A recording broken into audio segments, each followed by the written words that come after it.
ሰላም ጤና ይስጥልን የቻናላችን ቤተሰቦች፣ ዛሬ በሌላ ቪዲዮ ተገናኝተናል። ዛሬ እጅግ ልብ የሚነካ በፈተናዎች የታጀበና የመንፈስ ጥንካሬ የምንማርበት የታዋቂዋ አርቲስት ማክዳ አፈወርቅ የህይወት ጉዞን ይዘንላችሁ ቀርበናል። ብዙዎቻችን በስራዎቿ የምታውቋት ማክዳ ከስክሪን በስተጀርባ ያሳረፈችው የመከራ እሳትና ያሳለፈችው ድንቅ ጽናት ሙሉ ታሪክም ይዘንላችኋል።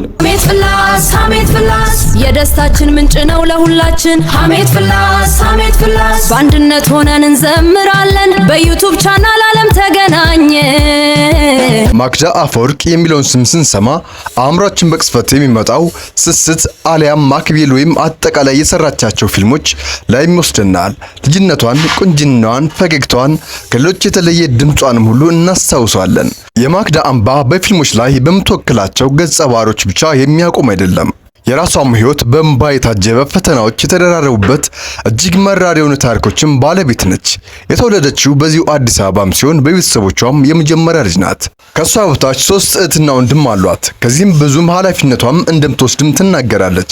ገና በልጅነቷ አባቷን በሞት ያጣችው ማክዳ ያደገችው በእናቷ እጅ ሲሆን እንደ አባት ተቆጣጥሮ የሚያሳደጋት ደግሞ የአጎቷ ከሷም በእድሜ ተቀራራቢ የሆነ ሰው ነበር። የመጀመሪያ ፊልሟ የሆነው ማራ ሃይስኩል ተማሪ ያለች የሰራችው ቢሆንም ከዛም ማክዳ ስስት እያለችም ብዙ ፊልሞችን ወደ 14 የሚጠጉ ፊልሞችን መስራት ቻለች። ውድ ተመልካቾቻችን እራሱ 10 የአማርኛ ፊልሞች ጥቀሱ ቢባሉም ማክዳ አፈወርቅ ከሰራቻቸው 14 ፊልሞች መካከል 5ቱን እንደሚጠቅሱም እርግጠኞች ነን። ማክዳ አፈወርቅ ቤተሰቦቿን ለማስደሰት የዩኒቨርሲቲ ትምህርቷንም ማሌ ጎቤ ዩኒቨርሲቲ በመግባትም በነርሲንግም ተመርቃለች። በርካታ ፊልሞችም የሰራችው በዚህ ዩኒቨርሲቲ ተማሪ በነበረችበት ወቅት ሆኖ ሳለ ስኬታማ ብትሆንም በሌላ በኩል ህይወቷ መፈተን ጀመረች። በዩኒቨርሲቲ ውስጥም ነው የዩኒቨርሲቲ ትንሿ ኢትዮጵያ ተብላ የምትጠራው በእነዚህ ምክንያቶች ነው። ከተለያዩ ቦታዎችም የተውጣጡ በተለያዩ እምነት ያላቸው በአንድ ግቢ ከዛም አልፎም በአንድ መኝታ ክፍል መገናኘታቸው ታዲያ የተለያዩ እምነቶችን በራሳቸው እምነት ሰዎች ላይም ለመጫንም የሚደረግ እንቅስቃሴም ውስጥ ማክዳ ለዚህም ተጠቂ ለመሆንም በቅታም ነበር። በዩኒቨርሲቲ ውስጥም ማክዳ አፈወርቅ በሃይማኖቷ ምክንያት ፈተና ገጠማት። ተወልዳ ያደገችበት ኦርቶዶክስ ተዋህዶን እንድትጠራጠርና እውነት ያለው ሌላ ቦታ እንደሆነም እየተሰማት መጣ። ሃይማኖቷን ለመቀየርም ጫፍ ደርሳም ነበር። ይህንን ያስተዋለችው ወላጅ እናቷም ማክዳ ተረጋጊ ብላ መከረቻት። መጀመሪያ አሁን ያለሽበት ሃይማኖትም በደንብ ተረጂ፣ ያልገባሽን ጠይቂ፣ ከዛም ልክ እንደሆንሽ ካላወቅሽ ደስ ወደሚልሽ እምነትሽ ትሄጃለሽ በማለትም መጽሐፍ ቅዱስ ጥናት እንድትጀምርም ታዘዘች። ያጠራጠራትን ጥያቄዎችም እየጠየቀች ምላሹን አገኘች። እስካሁንም በኦርቶዶክስ ቤተ እምነት ውስጥም አሉ ከሚባሉ ተወዳጅ ልጆቿ መካከል በዋነኝነትም ስሟ ይነሳል።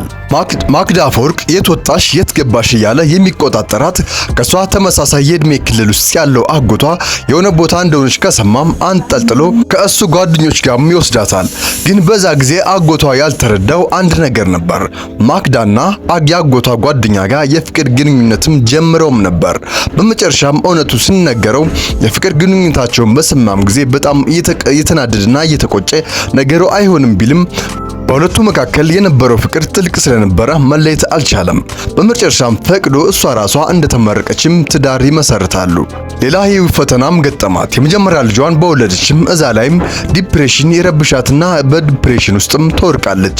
ያው እንደ ማክዳ ዝና ጫፍ ላይ የደረሰ ሀያል ፊልሞችም የሰራ ሰው የምትለምነው ጊዜም ወልዳ ቤት መገኘቷም የረብሻትም ጀመር።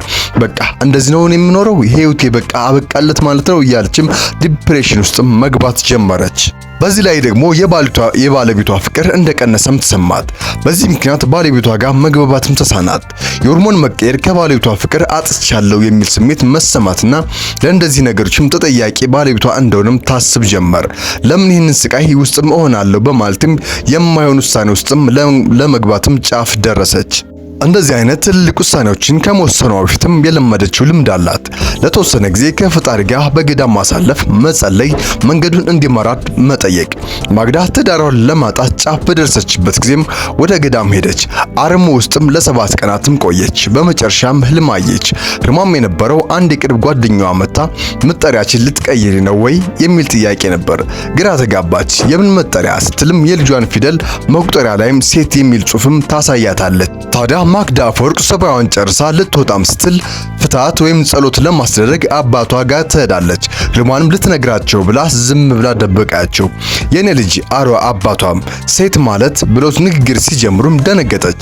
ሴት መሬት መሆን አለባት፣ እንደ መሬት ነገሮችን የምትችል ደግሞም ነገሮችን መገኛ፣ የፍጥረታት መቀጠያ፣ የብዙ ኃላፊነት ግዴታ ያለባት ባለጸጋ ጭምር ናት። ስልም ሴትነትሽን ጠብቂም አሏት። በዚህም ጊዜ ማክዳ አፈወርቅ እየተረጋጋች መጣች። ምንም እንኳን የማክዳ ቤተሰቦች ራሷን ማክዳን ጨምሮ በሕክምና ውስጥ ያሉ ቢሆኑም እናቷ ግን ሁኔታዎቹ በጣም አስቸጋሪ ውስጥ ነበረች። ህመሙም የካንሰር ጋር የተገናኘ ቢሆንም የሚታዩ ነገሮች ግን የሚረዱትም በላይ ሆነባቸው። እናቷ አይኗ እያየ ሰውነቷም እየተቀያየረ መጣ። ሜሞሪያቸውም ሉዝ እያደረገ ሲመጣ የህመሟም አለመረዳትና በእናቷ ላይም የሚሆነው ያለው ከፍተኛ ለውጥ እጅግ ይረበሻት። እግዚአብሔር ሆይ ካልዳነች አታስጨንቃት ዳት ብላም እስከ መጸለይችም እንደደረሰችም ማክዳ አፈወርቅም ትናገራለች። በመጨረሻ ላይም እናቷ ታርፋለች። ይህም ከፍተኛ ስብራት እንደፈጠረባትና ለህይወት ያላት አመለካከት እንደቀየረም ትናገራለች። ማክዳ ራሷ ቢሆንም በከባድ ህመም ውስጥም በማለፏም ትናገራለች። የመጀመሪያው ፔኒክ አታክ የሚል ህመም ነበረ። ስሜቷ የማይገለጽ ሲሆን በድንገት የሚፈጠርባት ነገር እንደሆነም ትናገራለች። መኪና እየነዳች ወይም እንደተኛች ብቻ ድንገተኛ ሰውነቷ መታዘዝ ያቆማል። ወደ ህክምና ስትሄድም ምንም አይነት ህመም እንደሌለባትም ትነገራለች። ይህ ህመም እንደ ፎርስ አላርም ሲሆን ሊያምሽ ነው እያለ ስሜትም እንደሚፈጠርባትም ነው። ሰዎች ልትሞት ነው ወይም ልታብድ ነው በማለትም ደርሰውም እንደነበርም ትናገራለች። ከዚህም ፈተና በኋላም በሌላ መንገድም ህመሙን አጋጠማት። ሄርክ የሚባል ነገርም የተጀመረው ህክምና ጭንቅላት ውስጥም ኃይለኛ ፎርስ እንዳለም እሱም ነርቧን እንደተጫናትና 5ኛ ደረጃ ላይም እንደደረሰ አይኗን እንደምታጣም ተነገራት። ከዛም ማክዳ አፈወርቅም በህይወቷ አዲስ የሚሆን ነገር አይኖርም፣ ሁሉም ባንተ ፍቃድ ይሆናል ብላ ወደ ህንድ ሀገር ለህክምና ባሳለፍነው ክረምትም በመሄድም ህክምናዋን አድርጋ በፈጣሪ እርዳታም ተሽሏትም መጣች። ስለ ማክዳ አፈወርቅ እኛ ከዘረዘርናቸው በላይም የሆነ ህክምናዎችም የህይወት ፈተናዎችም እንዳሳለፈችም በምንጊዜም ግንገልጻቸው ነው። ከዚህም ፈተናዎች ውስጥም የመጣችው በፈጣሪ እርዳታ እንደሆነና አሁን ላይም ባለችበት የህይወት ጉዞ ውስጥም ቅድሚያ የምትሰጠው የእግዚአብሔርን ፍላጎት ምንድነው የሚለውን እንደሆነም ትናገራለች። በአጠቃላይ የህይወት አቅጣጫዋም ተቀይሮ በአድባራት በቤተክርስቲያናት በገዳማት የበለጠም ለማወቅ ፍላጎቷን ማስተሪንጓንም ተመርቃለች።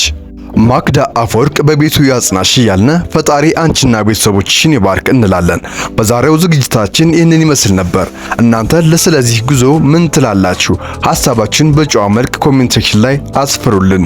ይህ ቪዲዮ ከተመቻችሁ ላይክ ማድረጋችሁን እንዳትረሱ። እንደዚሁ መሳሰሉ ጥቃቅን አስተማሪ ታሪኮችን እንዲደርሳችሁ ቻናላችን ላይክና ሳብስክራይብ በማለት ቤተሰብ ይሁኑ። ስለተከታተላችሁን እናመሰግናለን። በሌላ ቪዲዮ እስከምንገናኝ ቸር ሰንብቱልን። እኛ ከዚሁ ላይ አበቃን።